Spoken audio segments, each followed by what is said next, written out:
25 अप्रैल 2025 प्रातः मुरली। ओम शांति। बाप दादा मधुबन। आज प्यारे बाबा ने सुनाया। बाबा कहते हैं, मीठे बच्चे, बाप की श्रीमत तुम्हें सदा सुखी बनाने वाली है, इसलिए देहधारियों की मत छोड़ एक बाप की श्रीमत पर चलो।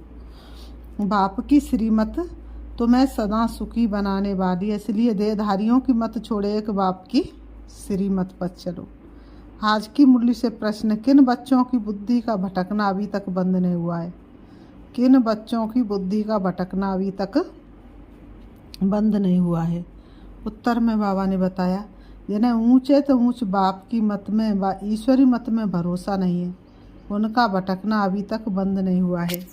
बाप में पूरा निश्चय न होने के कारण दोनों तरफ पांव रखते हैं। भक्ति गंगा स्नान आदि भी करेंगे और बाप की मत पर भी चलेंगे। ऐसे बच्चों का क्या हाल होगा? श्रीमत पर पूरा नहीं चलते, इसलिए धक्का खाते हैं। आज की मुरली से गीत है, इस पाप की दुनिया से, नफरत की दुनिया से कहीं दूर हमें ले चल। ओम शांति।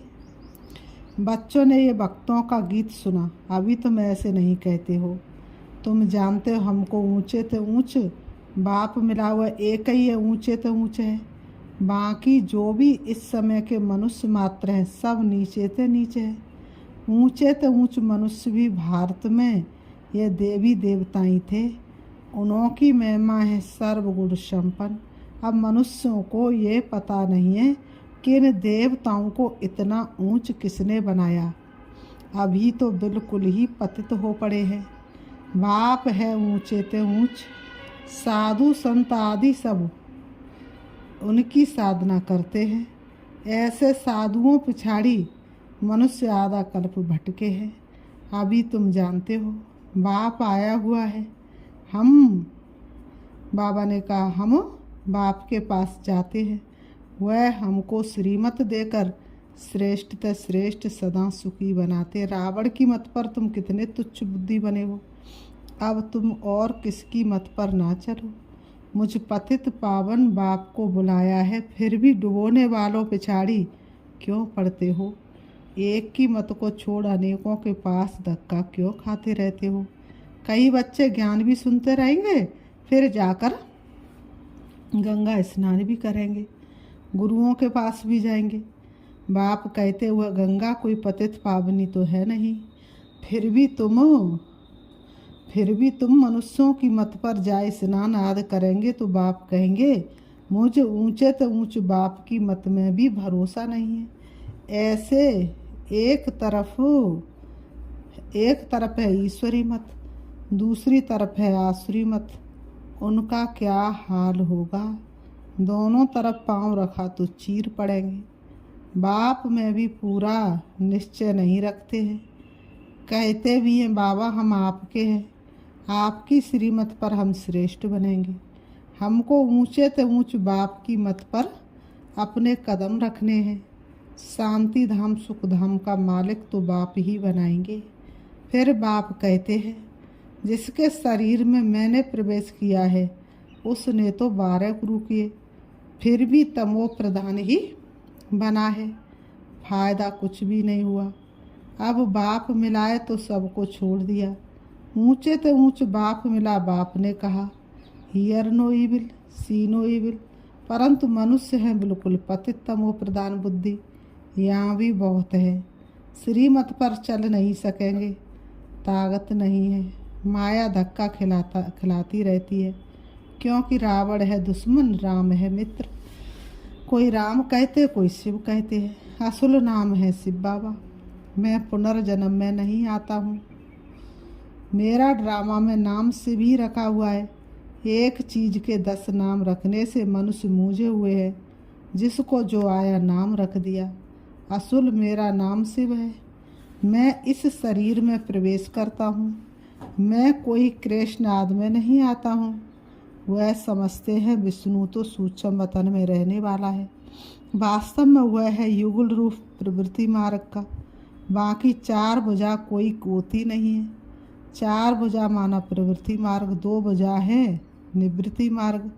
बाप ने प्रवृत्ति मार्ग का धर्म स्थापन किया है। सन्यासी निवृत्ति मार्ग के हैं। प्रवृत्ति मार्ग वाले ही फिर पावन से पतित बनते हैं। इसलिए सृष्टि को थमाने के लिए सन्यासियों का पाठ है। पवित्र बनने का वह भी लाखों करोड़ों है। मेला जब लगता है तो बहुत आते हैं। वह खाना पकाते नहीं हैं, गृहस्थियों की पालना पर चलते हैं। कर्म संन्यास किया फिर भोजन कहाँ से खाएं? तो गृहस्थियों से खाते हैं। गृहस्थी लोग समझते हैं ये भी हमारा दान हुआ। बाबा कहते हैं ये भी पुजारी पतित था, फिर अभी श्रीमत पर चल पावन बन रहे हैं। बाप से वर्षा लेने का पुरुषार्थ कर रहे हैं। तब कहते हैं फॉलो फादर करो। माया हर बात में पछाड़ती है। देह अभिमान से ही मनुष्य गफलत करते हैं। बल गरीब हो व साहूकार हो, परंतु देह अभिमान जब टूटे ना, बाबा ने कहा बल गरीब है चाहे साहूकार है, देह अभिमान जब टूटे ना, देह अभिमान टूटना ही बड़ी मेहनत है। बाप कहते तुम अपने को आत्मा समझ, देह से पाठ बजाओ। तुम देह अभिमान में क्यों आते हो? ड्रामा अनुसार देह अभिमान में भी आना ही है। इस समय तो पक्के देह अभिमानी बन पड़े हैं। बाप कहते तुम तो आत्मा हो, आत्मा ही सब कुछ करती है। आत्मा शरीर से अलग हो जाए फिर शरीर को काटो, आवाज़ कुछ निकलेगा? आत्मा शरीर से अलग हो गई फिर शरीर को भल काटो, आवाज़ कुछ निकलेगा? बाबा ने कहा तो बाबा कहते आत्मा ही, बाबा कहते नहीं, आत्मा ही कहती है मेरे शरीर को दुख मत दो। आत्मा अविनाशी है, शरीर विनाशी। अपने को आत्मा समझ मुझ बाप को याद करो। देह अभिमान छोड़ो। तुम बच्चे जितना देह अभिमानी बनेंगे उतना तंदुरुस्त और निरोगी बनते जाएंगे। इस योग बल से ही तुम 21 जन्म निरोगी बनेंगे। जितना बनेंगे उतना पद भी ऊंच मिलेगा। सजाओं से बचेंगे। बाबा ने कहा जितनी याद में रहेंगे उतनी सजाएं कम होती जाएंगी, नहीं तो सजाएं बहुत खानी पड़ेंगी। तो कितना देही अभिमानी बनना है। कईयों की तकदीर में ये ज्ञान है नहीं। जब तक तुम्हारे कुल में ना आए, अर्थात ब्रह्मा मुख वंशावली ना बने, तो ब्राह्मण बनने बगैर देवता कैसे बनेंगे? भला आते बहुत हैं, बाबा बाबा लिखते अथवा कहते भी हैं, परंतु सिर्फ कहने मात्र। 1-2 चिट्ठी लिखी फिर गुम। वह भी सतयुग में आएंगे, परंतु प्रजा तो बहुत बनती है ना। आगे चल, बाबा ने कहा आगे चल। जब बहुत दुख होगा तो बहुत भागेंगे, आवाज़ होगा भगवान आया है। तुम्हारे भी बहुत सेंटर्स खुल जाएंगे। तुम बच्चों की कमी है, देह अभिमानी बनते नहीं हो। अर्जुन बहुत देह अभिमान है। अंत में कुछ भी देह अभिमान होगा तो पद भी कम हो जाएगा। फिर आकर दास दासियाँ बनेंगे। दास दासियाँ भी नंबरवार ढेर होती हैं। राजाओं को दासियाँ दहेज में मिलती हैं, साहूकारों को नहीं मिलती। बच्चों ने देखा है राधे कितनी दासियाँ दहेज में ले जाती है। आगे चल तुमको बहुत साक्षात्कार होंगे। हल्की दासी बनने से तो साहूकार प्रजा बनना अच्छा है। दासी अक्षर खराब है, प्रजा में साहूकार बनना फिर भी अच्छा है। बाप का बनने से माया और ही अच्छी खातिरी करती है। रुस्तम से रुस्तम होकर लड़ती है। देह अभिमान आ जाता है। शिव बाबा से भी मोह फेर लेते हैं। बाबा को याद करना ही छोड़ देते हैं। अरे खाने की फुर्सत है, और ऐसा बाबा जो विश्व का मालिक बनाते हैं उनको याद करने की फुर्सत नहीं है। अच्छे बच्चे शिव बाबा को भूल देह अभिमान में आ जाते हैं। बाबा कहते नहीं तो ऐसा बाप जो जीवदान देते उनको याद करके पत्र तो लिखें, परंतु यहाँ बात मत पूछो। बाबा कहते परंतु यहाँ बात मत पूछो। माया एकदम नाक से पकड़ उड़ा देती है। कदम कदम श्रीमत पर चले तो कदम में पदम है। तो अनगिनत धनवान बनते हो, वहाँ गिनती होती नहीं। धन दौलत खेती बाड़ी सब मिलता है। वहाँ तांबा लोहा पीतल आदि होता नहीं। कहाँ? सतयुग में न तांबा होता है, न लोहा होता है, न पीतल होता है। सोने के ही सिक्के होते हैं। मकान ही सोने का बनाते तो क्या नहीं होगा। यहाँ तो है ही भ्रष्टाचारी राज। यथा राजा रानी तथा प्रजा। सतयुग में यथा राजा रानी तथा प्रजा सब श्रेष्ठाचारी होते हैं, परंतु मनुष्यों की बुद्धि में बैठता थोड़ा ही है, तमो प्रधान है। बाप समझाते हैं तुम भी ऐसे थे, ये भी ऐसा था। अब मैं आकर देवता बनाता हूँ तो भी बनते नहीं, आपस में लड़ते झगड़ते रहते। मैं बहुत अच्छा हूँ, ऐसा हूँ। जो हम आपस में न झगड़ते बने हुए क्यों खेल बिगड़ते। ये कोई समझते थोड़े ही हैं कि हम दोजख में पड़े, हम रौरव नरक में पड़े। ज्ञान मार्ग में जो आप समान बनाने की सेवा नहीं कर सकते हैं, तेरे मेरे की चिंताओं में रहते हुए बीमारी रोगी हैं। बाप के सिवाय और किसी को याद किया तो व्यभिचारी हुए ना। बाप कहते और कोई की मत सुनो, मेरे से ही सुनो। मुझे याद करो। देवताओं को याद करे तो भी बेहतर है, मनुष्य को याद करने से कोई फायदा नहीं। यहाँ तो बाप कहते हैं तुम सिर भी क्यों झुकाते हो। तुम इस बाबा के पास भी जब आते हो तो शिव बाबा को याद करके आओ। शिव बाबा को याद नहीं करते हो तो गोया पाप करते हो। बाबा कहते पहले तो पवित्र बनने की प्रतिज्ञा करो, शिव बाबा को याद करो। बहुत परहेज है, बहुत मुश्किल। कोई समझते हैं इतनी बुद्धि नहीं है। बाप से कैसे चलना है, इसमें तो बड़ी मेहनत चाहिए। माला का दाना बनना कोई मौसी का घर थोड़ा ही है। मुख्य है बाप को याद करना। तुम बाप को याद नहीं कर सकते हो। बाप की सर्विस, बाप की याद करनी चाहिए। बाबा रोज कहते पोता मेल निकालो। जिन बच्चों को अपना कल्याण करने का ख्याल रहता है वह हर प्रकार से पूरी परहेज करते रहेंगे। उनका खान पान बड़ा सात्विक होगा। हमने कहा जो बाबा को अर्थात रीति याद करते तो उनका खान पान कैसा होता है, बहुत सात्विक होता है। वह व्यर्थ का न बोलते, न खाते हैं, न सुनते हैं, न सोचते हैं। बाबा बच्चों के कल्याण के लिए कितना समझाते हैं। सब प्रकार की परहेज चाहिए, जांच करनी चाहिए। हमारा खान पान ऐसा तो नहीं है, हम लोभी तो नहीं है। जब तक कर्मातीत अवस्था नहीं हुई है तो माया उल्टा सुल्टा काम कराती रहेगी। संपूर्णता को नहीं प्राप्त किया तो माया गिराती रहेगी। उसमें टाइम पड़ा है, फिर मालूम पड़ेगा अब तो विनाश सामने है, आग फैल गई है। तुम देखेंगे कैसे बॉम्ब्स गिरते हैं। भारत में तो रक्त की नदियाँ बहनी हैं। बाबा कहते हैं भारत में तो रक्त की नदियाँ बहनी हैं। वहाँ बॉम्ब्स से एक दो को ख़त्म कर देंगे, नेचुरल कैलेमिटीज होगी। मुसीबत सबसे जास्ती भारत पर है। अपने ऊपर बहुत नज़र रखनी है। हम क्या सर्विस करते हैं, कितने को आप समान नर से नारायण बनाते हैं। कोई भक्ति में बहुत फंसे हुए हैं तो समझते हैं ये बच्चियाँ क्या पढ़ाएंगी। कोई को तो भक्ति का बहुत नशा रहता, बहुत भक्ति करते हैं तो सोचते हैं ये छोटी बच्चियाँ क्या पढ़ाएंगी।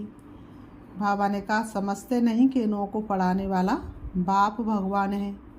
थोड़ा पढ़ा हुआ है वह धन है तो लड़ने लग पड़ते हैं, आबरूई ही गवा देते हैं। बाबा ने कहा फिर बाबा क्या कहते हैं, बाबा क्या कहते हैं, सदगुरु निंदक, सदगुरु की निंदा कराने वाले, सदगुरु की निंदा हुई ना, आपस में लड़ेंगे झगड़ेंगे तो सदगुरु की निंदा कराई ना, तो सदगुरु की निंदा कराने वाला ठौर ना पाए। कहाँ ठौर नहीं मिलेगा, ना सतयुग में मिल जा पाएंगे ना त्रेता में पहुँच पाएंगे, क्योंकि सदगुरु की निंदा कराई ना तो सदगुरु का निंदक कभी ठौर नहीं पा सकते। फिर पाई पैसे का पद जाकर पाएंगे। सदगुरु की निंदा कराई तो ठौर नहीं पाएंगे, फिर क्या करेंगे, पाई पैसे का पद पाएंगे। फिर बाबा कहते अच्छा मीठे मीठे सिकीलते बच्चों प्रति मात पिता बाप दादा का याद प्यार और गुड मॉर्निंग। रूहानी बाप की रूहानी बच्चों को नमस्ते। हम रूहानी बच्चों की रूहानी बाप दादा को याद प्यार और नमस्ते नमस्ते नमस्ते नमस्ते। धारणा के लिए मुख्य सार नंबर 1, तेरी मेरी की चिंताओं को छोड़ आप समान बनाने की सेवा करनी है। दाता की देन कर दे दाता को अर्पण, मेरा मेरा न कह तू हो जा समर्पण। तो तेरी मेरी चिंताओं को छोड़ आप समान बनाने की सेवा करनी है। एक बाप से ही सुनना है, बाप को ही याद करना है, व्यभिचारी नहीं बनना है। नंबर 2, अपने कल्याण के लिए खान पान की बहुत परहेज रखनी है। जैसा अन्न वैसा मन, जैसा पानी वैसी वाणी। तो अपने कल्याण के लिए खान पान की बहुत परहेज रखनी है। किसी भी चीज़ में लोभ नहीं रखना है। ध्यान रहे माया कोई भी उल्टा काम करा ना दे। आज की मुरली से बाबा ने वरदान दिया है, निर्णय शक्ति और कंट्रोलिंग पावर द्वारा सदा सफलता मूर्त भाव। निर्णय शक्ति और कंट्रोलिंग पावर द्वारा सदा सफलता मूर्त भाव स्पष्टीकरण। किसी भी लौकिक या अलौकिक कार्य में सफलता प्राप्त करने के लिए विशेष कंट्रोलिंग पावर और जजमेंट पावर की आवश्यकता होती है। क्योंकि जब कोई भी आत्मा आपके संपर्क में आती है तो पहले जज करना होता है किसे किस चीज़ की ज़रूरत है। नवज द्वारा परख कर उसकी पहचाना, प्रमाण उसे तृप्त करना और स्वयं की कंट्रोलिंग पावर से दूसरे पर अपनी अचल स्थिति का प्रभाव डालना। यही दोनों शक्तियाँ सेवा के क्षेत्र में सफलता मूर्त बना देती हैं, कंट्रोलिंग पावर और रूलिंग पावर। आज की मुरली से बाबा ने स्लोगन दिया, सर्वशक्तिवान को साथी बना लो तो माया पेपर टाइगर बन जाएगी। सर्वशक्तिवान को साथी बना लो तो माया पेपर टाइगर बन जाएगी। सर्वशक्तिवान की संतान है, कौन कहता नेक इंसान है। तो हम किसकी संतान हैं? सर्वशक्तिवान बाप की संतान है। अव्यक्त सारे कमांड रूप की स्मृति से सदा विजयी बनो। कमांड रूप की स्मृति से सदा विजयी बनो। सेवा के क्षेत्र में जो भिन्न भिन्न प्रकार के स्व प्रति व सेवा के प्रति विघ्न आते हैं उनका भी कारण सिर्फ यही होता है, जो स्वयं को सिर्फ सेवाधारी समझते हो। लेकिन ईश्वरी सेवाधारी हूँ, सिर्फ सर्विस पर नहीं लेकिन गॉडली सर्विस पर हूँ। इसी स्मृति से याद और सेवा स्वतः ही कमांड हो जाती है। अच्छा, ओम शांति। ओम शांति।